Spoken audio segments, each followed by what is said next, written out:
আজ জানাবেন যে আপনি কোন এলাকায় আছেন এই মুহূর্তে এবং সেখানে সার্বিক পরিস্থিতি কেমন, এছাড়া কোন কোন এলাকা বেশি ক্ষতিগ্রস্ত, সবশেষ খবর জানাবেন। শিয়া বাটার ও ভিটামিন ই সমৃদ্ধ lily glam beauty soap. Lily, always beautiful.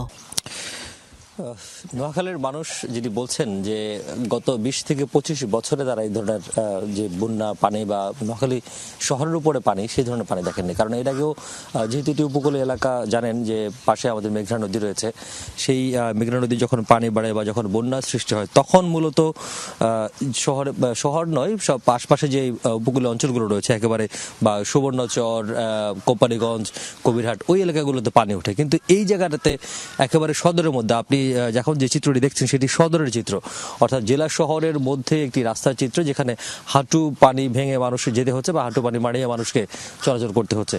তো এই যদি শহরের অবস্থা হয় তাহলে বোঝাই যায় শহরের বাইরে যে নিচু অঞ্চলগুলো রয়েছে সেই নিচু অঞ্চলগুলোর কি অবস্থা। যেহেতু ফেনীতে বড় ধরনের দুর্যোগ চলছে এবং ভারত থেকে যে পানিগুলো আসছে মূলত হাইড্রো ইলেকট্রিক বাঁধ ত্রিপুরায় ভেঙে দেওয়ার পরে বা খুলে দেওয়ার পরে যে পানিগুলো স্রোত নেমেছে পরশুরাম, সোনাগাজী হয়ে, এবং সেই পানিগুলোর তোড়ে এসে লেগেছে নোয়াখালীতে। এবং যেহেতু এটি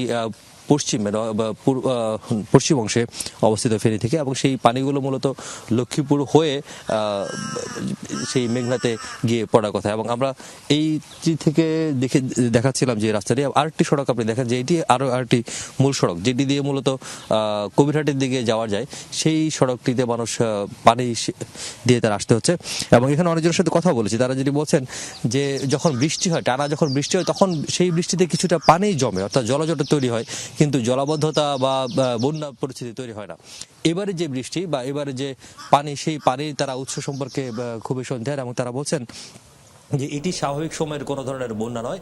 এবং যারা মধ্যবয়স্ক বা পাশাপাশি যারা বৃদ্ধ রয়েছে তারা বলছেন যে তাদের জীবনদশায় এই ধরনের পানি ওঠেনি। এবং কারণ হিসেবে অন্য একটি বিষয় তারা বলছেন, যেহেতু শহরগুলোকে আসলে বসবাসের অনুপযোগী গড়ে তোলা হয়েছে, বা একবার যে খাল নদী নালা যেগুলো রয়েছে সেগুলো দখল করে যেসব স্থাপনা তৈরি করা হচ্ছে, সেসব কারণেই পানি যাওয়ার মতো ব্যবস্থা তারা রাখেননি নগর কর্তৃপক্ষ। সেই কারণে এই শহরের মধ্যে যারা বাসিন্দা রয়েছেন তাদেরকে এই ধরনের দুর্ভোগে পড়তে হচ্ছে।